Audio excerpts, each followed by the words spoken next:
Hey guys, LevelCap here. Today we're going to be talking about the Star Wars Battlefront beta loadouts, focusing on one in particular that I like to call the Brawler, which is probably one of the most fearsome ways you can play the beta in its current state. Now, I have to mention that not only is the beta not a final representation of the game, but we're also missing a lot of cards and ways that you can outfit and equip your class. So if one loadout seems like it could be particularly powerful, just remember that not all the gadgets have been added to the game, so there could be some gadgets that actually counter these loadouts pretty well. But as for the time being in the beta, this one is going to blow people away. Now, the first step to unlocking what you need for this loadout is getting the thermal detonator. It's going to be the first unlock you actually get in the game when you start leveling up, and that's an incredibly good item to have. It's a grenade that you can throw extremely long range. It can kill in one hit, does massive damage, great AoE, and it recharges very quickly. So it's just a great bread and butter, jack of all trades weapon to have on you. And then of course there's the primary weapon staple of this kit, the DLT-19 blaster rifle. It fires incredibly fast, does great damage at range. You pretty much don't have to aim down sight with this weapon either. It's accurate, heavy hitting, hard to counter. The next addition I would recommend getting is the jetpack. The personal shield is the last addition to this loadout, and you'll see that I don't actually have it in some of these clips. I'll have it towards the end of this gameplay here. But the jetpack just allows you to maneuver around the map so quickly and get into positions, and especially positions of height, over your enemy, and just give you the advantage. The new infantry-only game mode drop zone, which takes place on Solist, features a map that is just full of jagged rocks and hard to maneuver terrain. If you have the jetpack, you can get around this map, I would say twice, if not almost 3 times as fast as you could if you were on foot. So it allows you to move around the map quickly and get into the best possible positions. And it's a great way also to escape from combat. If you think you're about to lose, you can jetpack away. You can even jetpack backwards, so you don't necessarily have to turn around and face the direction you want to go. Just press the direction when you hit that jetpack button and it will send you flying through the air. You have incredible range with it. It can also be a lot of fun to jetpack towards the combat, throw a thermal detonator while mid-air to try and land on some of your enemies when you're coming in, and it gives you a nice explosive entrance which can hopefully distract your enemies and give you the upper hand. It is a brawler class after all. You don't necessarily have to play it up close and personal because the machine gun or the heavy blaster rifle that you have here is incredibly effective at longer ranges, but it's also great in close quarters. You have plenty of damage output and plenty of ammunition before your weapon overheats to deal with multiple threats, plus your grenade. Now, once you complete this loadout and get your personal shield, it gives you another level of protection. You can either use this personal shield defensively or offensively. Offensively, it's a little bit more risky. Defensively, it gives you plenty of time to get out of the action, and oftentimes you can pop the personal shield. It'll last long enough for your jetpack to reboost, and you can cover quite a lot of ground without taking any damage. It's just such a great way to stay alive and stay in the action. Now, using it offensively can be a little bit more risky. Sometimes it's fun just to charge your opponent, pop the personal shield, and go in for a close quarter melee kill. I have a feeling this is going to be a little bit less effective of a tactic once people get used to the personal shield melee attack, as they can basically just melee you at the same time.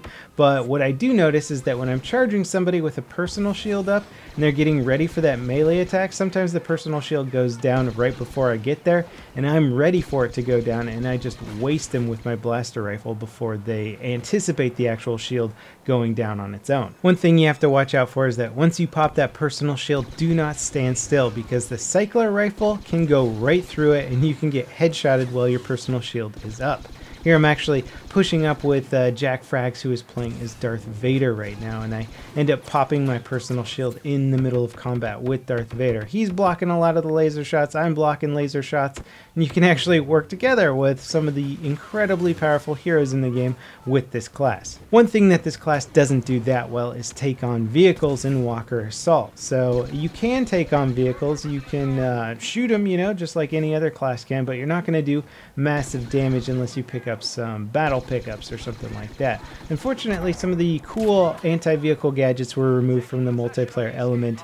For the beta, I assume it's for balance issues, or maybe they're just tweaking those gadgets. If you do want to know what I'm talking about, though, you can actually play the survival mode, and there you have the option to use the 3-round burst grenade launcher, and there's a lock-on torpedo, which is great for taking out armored targets. So at the moment, there just aren't a lot of anti-vehicle options in multiplayer, and I assume when the full game comes out, we're going to have a lot more ways to customize our classes, but at the moment, this is probably one of the ultimate anti-infantry classes out there. It just gives you so many options in terms of maneuverability and tankiness. It seems maybe a little bit overpowered too. We'll have to see. I think it would be interesting if they made it that you had to choose between the jetpack and the personal shield rather than having both, because when you combine the two together, it basically gives you great maneuverability and great tank ability, which I think are two things that maybe shouldn't be possible. So we'll have to see what happens with the overall balance of this game before launch. The DLT-19, aka the machine gun as I'm calling it, is pretty amazeballs and maybe a little bit overpowered too.